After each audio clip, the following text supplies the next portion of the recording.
Відповідно до статті 42 Закону України про місцеве самоврядування в Україні звітую про свою роботу за рік перед територіальною громадою. Рівно рік тому, після проведення чергових місцевих виборів, був обраний Зміївський міський голова та депутатський корпус у складі 34 депутатів. Мої повноваження розпочалися з дня проведення першої сесії Зміївської міської ради 8 грудня 2020 року. На першій сесії були сформовані виконавчі органи ради, їхня структура та затверджені старости населених пунктів громади. До речі, у складі старост вже відбулися кадрові зміни, та після перехідного періоду будемо аналізувати доцільність, кількість та меж округів. Ми разом з вами розпочали роботу зовсім в нових для нас умовах, в межах новоствореної територіальної громади, з новими повноваженнями, новим законодавством, з новими викликами та випробуваннями. Найважчими, мабуть, були перші 2 місяці. Це було пов'язано з перереєстрацією майна, договорів, укладанням нових, проведенням тендерних процедур тощо. Слід зазначити, що певна наступність влади зіграла свою позитивну роль. Процеси передачі майна ми розпочали ще за часів існування Зміївської районної ради. Була проведена величезна підготовча робота, вчасно та правильно підготовлені та прийняті рішення про майно. Налагоджено конструктивні контакти з Чугуївською районною радою. При цьому надважливим було забезпечити стале постачання енергоносіїв, продуктів харчування, інших обов'язкових видатків. Процедури ускладнювалися недосконалістю законодавчої бази та стислими термінами. Однак ми справились. Безперебійно працювали всі заклади освіти, охорони здоров'я, культури, всі бюджетні установи. Однією з основних форм роботи міської ради є сесійна діяльність. За рік скликано та проведено 18 пленарних засідань, на яких прийнято 1738 рішень, більшість з яких 1411 стосується земельних питань. Це пов'язано з тими повноваженнями, які сьогодні має Рада, та вимогою часу щодо забезпечення конституційних прав громадян на землю. Також серед важливих питань життєдіяльності громади затвердження програми соціального та економічного розвитку, програм підтримки галузей, прийняття та розпорядження бюджетом, управління майном. В Раді сформовані та працюють 4 постійні депутатські комісії, на яких детально обговорюються та погоджуються проекти рішень. Засідання самої Ради та депутатських комісій проходять гласно та відкрито, а вся інформація про пленарні засідання своєчасно оприлюднюється через газету «Вісті Зміївщини» на офіційному веб-сайті та на сторінці міськради Facebook. Реформа місцевого самоврядування, принципом якої є глибока децентралізація влади, передбачає передачу на місця левової частки повноважень. Всі вони стосуються організації життєдіяльності громади, всіх сфер її життя. Тому на початку надважливим питанням було кадрове. Хто буде очолювати ту чи іншу галузь, підприємство, організацію. Крім того, новий територіальний устрій передбачав докорінні зміни в управлінській структурі. Необхідно було оновити підходи до управління в нових умовах. Впевнений, нам вдалося збалансовано сформувати виконавчі органи Ради, керівний склад підприємств, установ та організацій, що дало змогу як в перехідний період, так і в подальшому стабільно та результативно працювати, знаходити оптимальні шляхи подолання проблем. Протягом звітного періоду плідно працював виконавчий комітет міської ради, персональний склад якого був затверджений на першій сесії 8 грудня. Виконкомом у 2021 році проведено 27 засідань, обговорено 365 найактуальніших питань життя громади, прийняті відповідні рішення. Критерієм наших можливостей є міський бюджет. Його виважене планування, виконання показників, пошук резервів дозволяє не тільки витрачати кошти на проживання, а й знаходити можливість вкладати в розвиток. Бюджет міської ради без урахування трансфертів на 2021 рік складає 180 мільйонів гривень. Також затверджені трансферти зі всіх рівнів бюджетів в розмірі 132 мільйони гривень. Ми пишаємося тим, що понад 48 мільйонів гривень в цьому році вкладено в будівництво, ремонт, придбання тощо, тобто в розвиток. До речі, за цим показником капітальні видатки на одного мешканця ми посідаємо 11-те місце серед 56 громад області. У поточному році нам вдалося залучити до міського з обласного бюджету 35 мільйонів гривень, які були використані на закінчення об'єктів будівництва, продовження ремонтних робіт. І це не тільки моя особиста заслуга, а й тієї команди заступників, про яку так багато іноді говорять. Також з міського бюджету ми надавали субвенції до державного, обласного, районного бюджету та бюджету Слобожанської селищної ради на придбання автомобілю для дільничного офіцера поліції, ремонт Слобожанської лікарні, придбання шкільного автобуса та інше. Звичайно, цікаво порівняти структуру бюджету нашої громади з іншими. Так от, по доходам на одного мешканця ми посідаємо, на жаль, 49-те місце. І це пояснюється відсутністю великих промислових підприємств та добувничої галузі. Наприклад, перші місця у Наталинської, Донецької, Старовірівської громад. По видаткам на одного мешканця Зміївська громада посідає 30-те місце в рейтингу громад, а по видаткам на заробітну плату 38-ме, що свідчить, що ми не тільки проїдаємо бюджет. На сферу ЖКХ 22-ге місце. Сподіваємось, за 4-й квартал ми покращимо показники. Фізкультуру та спорт 6-те, культуру 18-те. Найцікавіше для всіх, видатки на управління у нас на 15% нижчі, ніж середнє по області. Але, звичайно ж, є і резерви. Є підприємства, які уникають податків, є землекористувачі, які не поспішають оформляти землю, є бізнес, який ми запрошуємо реєструватися в нашій громаді. Сподіваюся, що разом з правоохоронними органами, відповідно до повноважень, ми поступово будемо наводити лад. Вважаю, що найбільш важливою сферою життя громади, а нашою найпершою зоною відповідальності є житлово-комунальне господарство. Без перебільшення скажу, що найбільше уваги приділялось саме сюди. В цій сфері у нас працює 4 підприємства. Ми не приймали на початку поспішних рішень, але сьогодні бачимо необхідність в оптимізації. Перші кроки вже зроблено. І маємо вже результати. Наприклад, фактичне об'єднання зусиль Зміївсервіса та Зміївжитла дало можливість встановити 195 нових світлоточок, поточно відремонтувати 12,5 кілометрів вуличного освітлення на загальну суму майже 700 тисяч гривень. Підприємство вже формує плани та логістику подальших робіт. Техніка 2 підприємств вже використовується спільно за необхідністю та раціонально. Комунальним підприємствам «Зміївсервіс» послуги з вивезення твердих побутових відходів надаються практично на 90% території. Буду відвертим. Нас не зовсім задовольняє ситуація та стан території, особливо навкруг майданчиків для твердих побутових відходів. Однак цьому, на мою думку, є як суб'єктивні, так і об'єктивні причини. По-перше, недостатня роз'яснювальна робота серед населення щодо правил погодження з твердими побутовими відходами та їхньою утилізацією. Відсутність дієвих механізмів адміністративного впливу на порушників, а по-друге, недостатні ресурси, можливість підприємства щодо позапланового підбору звалищ сміття. Вдумайтесь, щомісячно 20 тисяч гривень прямих витратків йде на підбір біля баків, а в тарифі ці роботи не враховані. Є чим пишатися в цьому році спільними зусиллями із Слобожанською громадою та обласною радою в рамках конкурсу «Разом майбутнє» придбано новий сміттєвоз.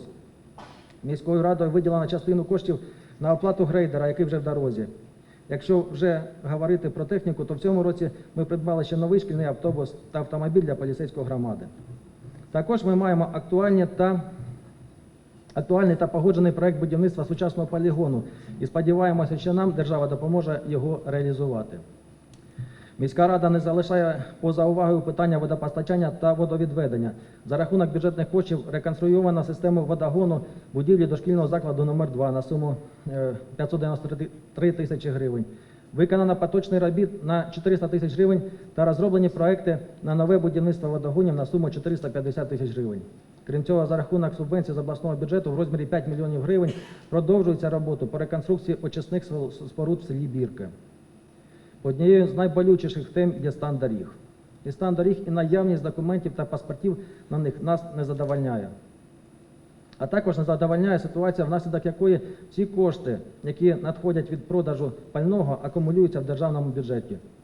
І все ж, нам вдалося за рахунок власних коштів відремонтувати поточно більше 2000 метрів квадратних доріг. Це понад 1,5 мільйона гривень. Та виконати капітальний ремонт частини дорожнього покриття по вулиці Пролетарське шосе, Таранівське шосе, Залізнична центральна. Це більше 6 тисяч квадратних метрів на суму понад 7 мільйонів гривень. Крім того, на території громади відремонтовано дороги до сіл Амельченки, Велика Гамільша, Коропова, Артюхівка, Зітьки, Черемушне.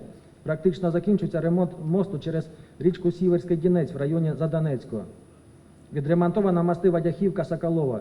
Закінчена дорога Зміїв-Мерефа. Ми за власні кошти відкоригували проєкт продовження ремонту мосту через річку Мжа. Проблематику всіх доріг знаємо. В кожному селі є що ремонтувати, але пріоритетним на наступний рік стануть дороги в селі Боровій. Бо ремонту вони не знали десятиліття, і ми вже над цим працюємо. В цьому році зміни торкнулися і нашого комунального підприємства «Зміївтепло». Воно значно розширило зону своєї діяльності. Ми відмовилися від орендних відносин з приватним надавачем послуг, і сьогодні підприємство повністю опалює бюджетні організації населення та інших споживачів. Слід відзначити, що завдяки наявності котелень з альтернативними джерелами теплопостачання опалювальний сезон в дошкільних закладах соціальної сфери розпочався вчасно. Жити треба не тільки на чистій території, а й на красивій. Разом з вами ми декілька разів проводили суботники, брали участь у різноманітних акціях, долучалися до висадки дубів та сосни. В рамках екологічного проєкту «Енергія відновлення землі» ми отримали у вигляді благодійної допомоги та висадили саджанців дерев та кущів на суму 156 тисяч гривень. 200 саджанців яблунь висаджено на території навчальних закладів. Біля 6 тисяч рослин квітів було висаджено на клумбах міста. Сфера освіти. Рік. Також працює в новому форматі. З початку року відділ освіти міської ради підпорядковується не тільки заклади середньої, позашкільної, а й дошкільної освіти. Це логічно та забезпечує наступність в управлінні навчально-виховним процесом. В 14 закладах освіти різного типу у нас навчається 4241 учень, що повністю забезпечує потребу. Ми в цьому році призупинили навчальний процес в Константівській філії Борівської школи через відсутність наповнюваності закладу та розглядаємо можливість закриття Задонецької філії Зміївського ліцею, в якій навчається одна дитина. Тут питання ускладнюється наявністю дошкільного підрозділу, який відвідують 5-6 дітей. Ми намагаємось оптимізувати не тільки мережу закладів, не плутайте зі скороченням, бо не може працювати школа, коли в ній немає дітей, а й видатки на їхнє утримання. Ми вчасно, відповідно до температурного режиму, почали опалювальний сезон в дошкільних закладах і закладах охорони здоров'я, але свідомо не опалювали приміщення шкіл під час канікул. Доступність освіти забезпечується організацією підвезення дітей до місця навчання і додому. Щоденно у нас у рейс виходять 11 автобусів, які підвозять 659 дітей. За рахунок освітньої субвенції та на умовах співфінансування ми нещодавно отримали новий автобус для нашого опорного закладу. Для забезпечення здобуття якості сучасної та доступної освіти на умовах співфінансування з державного та місцевого бюджетів для закладів освіти придбано 8 комплектів мультимедійного обладнання, 33 ноутбуки для нової української школи, 52 комплекти шкільних меблів, які зараз завозяться. У Зміївському ліцеї встановлена STEM-лабораторія та кабінет фізики. Все це коштує майже 6 мільйонів гривень. 11 закладів отримали 45 ноутбуків для дистанційної освіти. Таранівська загальноосвітня школа поповнилась новими кабінетом біології та інформатики загальною вартістю 370 тисяч гривень, а інклюзивно-ресурсний центр обладнанням для кабінету ЛФК завдяки нашій співпраці з Укргазвидобуванням. За кошти обласного бюджету ми капітально відремонтували ганок школи номер 2, і ми дякуємо за це депутата обласної ради Анатолію Гацьку. Значним кроком вперед по створенню умов для подальшого виховання стало відкриття у вересні ще одного корпусу на 5 груп у дошкільному закладі номер 2. Це довгоочікувана подія. Ми практично на 100% забезпечили потребу у дошкільній освіті та ліквідували черги в дитячі садки. В цьому році фінансування закінчення робіт склало більше 6 мільйонів гривень з міського та обласного бюджетів. Просторі, затишні, комфортні та сучасні приміщення, благоустроєна територія сьогодні приймають біля сотні дітлахів. Для забезпечення потреб в інклюзивній освіті в громаді діє інклюзивно-ресурсний центр. Він надає послуги дітям з особливими освітніми потребами шляхом проведення комплексної психолого-педагогічної оцінки розвитку дитини та надання психолого-педагогічної допомоги та забезпечення системного кваліфікованого супроводження дітей. Частина таких дітей, 17, навчається або виховується в наших закладах, в яких створені всі необхідні умови, та за рахунок нашого бюджету введені додаткові посади помічників вчителів та вихователів. Наприклад, в новому корпусі дошкільного закладу номер 2 виховується 3 дошкільника. За підсумками проведення оздоровчої кампанії наша громада була відзначена серед кращих.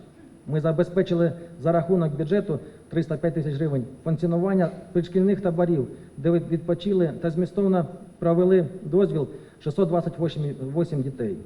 В умовах карантину відпрацював 2 зміни наш оздоровчий табір «Біле озеро». Вартість путівки була найнижчою, та й закладів працювало в області небагато. З 3 десятків залишилось 9, а в районі 2 – це «Біле озеро» та «Чайка». Ми оздоровили 172 дитини, з них 59 пільговиків за рахунок міського бюджету та 140 юних спортсменів. Навіть в складних бюджетних умовах ми намагаємось покращувати матеріальну базу табору. Останнім часом відремонтовано дахи 3 корпусах, замінена підлога в аварійному, придбане обладнання та посуд. В громаді до сфери культури належать 46 закладів. Це будинки культури, бібліотеки, музеї та школи мистецтв. Завдяки діяльності людей у цій сфері ми з вами змістовно та красиво проводимо культурно-мистецькі заходи, відзначаємо професійні свята, переглядаємо театралізовані вистави та концерти, вшановуємо пам'ять про героїв. До речі, саме силами цих людей навесні виконуються роботи з благоустрою пам'ятників та вживаються заходи щодо збереження культурної спадщини. Сьогодення вимагає застосування нових форм роботи нового змісту. Ми спостерігаємо, як соціальні мережі замінюють книги та живе спілкування. Саме тому ми намагаємося залучати активну молодь до наших заходів. Молодіжний форум, толоки, фестивалі, перегляди фільмів «Під зоряним небом» – це невеликий перелік того, що проведено та, сподіваюсь, буде продовжене в наступному. До речі, ще раз зосереджу вашу увагу на тому, що святкові розважальні заходи проводилися при мінімальному використанні бюджетних коштів, а за рахунок спонсорів. Артисти та феєверки з бюджету не проплачувались. Наша громада – одна з небагатьох, в якій цього року проводилась традиційна для нас спартакіада Зміївської міської ради. В 14 видах спорту змагалися більше 3000 учасників, і сьогодні, до речі, ми нагороджуємо переможців. Ми маємо досить потужну спортивну інфраструктуру. Це стадіон, спортивні та тренажерні майданчики, спортивні зали в школах. Все це повинно постійно працювати з 100% навантаженням. До речі, найближчим часом буде встановлено ще 2 мультифункціональних спортивних майданчика в Змієві та Зідьках. Чекаємо поставку і до 1 травневого. Цього року вперше в Україні на нашій території в селі Коропове пройшов один з етапів чемпіонату світу з пляжного волейболу. Це не тільки видовищна спортивна подія, але й завдяки їй практично побудований новий відрізок дороги в цьому населеному пункті. Соціальний захист – це один з найважливіших напрямків нашої діяльності. Реформи торкнулися і його. В нашому приміщенні сьогодні працюють спеціалісти управління соціального захисту Чугуївської райдержадміністрації, власне, наше управління соціального захисту населення та територіальний центр соціального обслуговування населення. За 11 місяців поточного року за різними видами соціальної допомоги до нас звернулося більше 3000 громадян. Це призначення субсидій, соціальних допомог, призначення пільг, матеріальна допомога тощо. І якщо призначає і виплачує субсидія держава, то, наприклад, компенсація втрат автоперевізникам та залізничникам лягла на плечі міського бюджету, а це більше 4,2 мільйони гривень. Майже 2 мільйони гривень міського бюджету використані для надання матеріальної допомоги громадянам, які опинилися в складних життєвих обставинах. Наші громадяни продовжують безкоштовно отримувати препарати інсуліну, вартість яких компенсується з бюджету. Це понад 2 мільйони гривень. Користуватися пільговим санітарно-курортним лікуванням – 941 тисяча гривень, забезпечені технічними та іншими засобами реабілітації. З метою забезпечення доступності наших послуг на місцях в приміщеннях старостатів працює 7 спеціалістів. Громадяни можуть в повному обсязі отримати соціальні послуги без поїздки до центру громади. Ми компенсуємо матеріальні витрати громадянам, яким необхідно проводити гемодіаліз – це 158 тисяч гривень.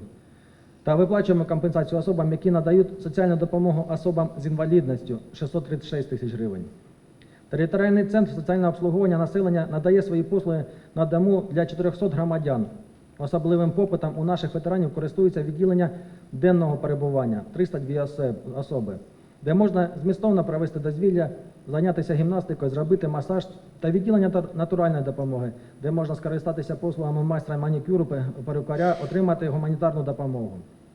На обліку Зміївської міської ради перебуває 89 дітей-сиріт та дітей, позбавлених батьківського піклування.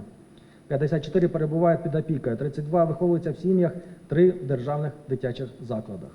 50 дітей, сім'ї яких опинилися в складних життєвих обставинах, навчаються та виховуються в Зміївській гімназії Сузір'я.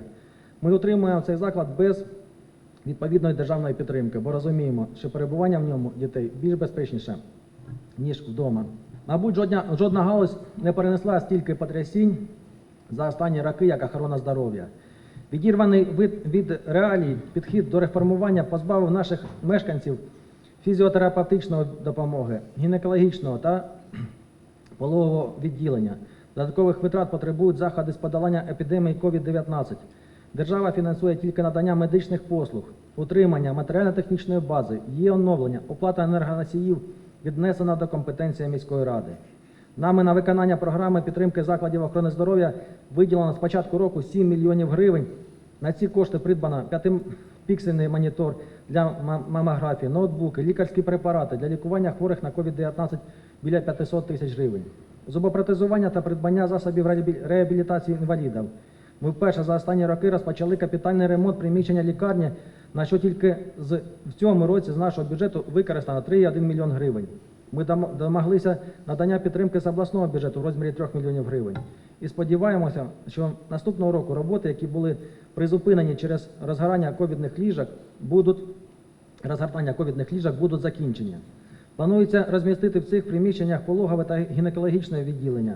Величезним кроком вперед стала реконструкція системи киснепостачання, загальна вартість якої складає 5,8 мільйонів гривень і яка дасть можливість використовувати 139 кисневих точок.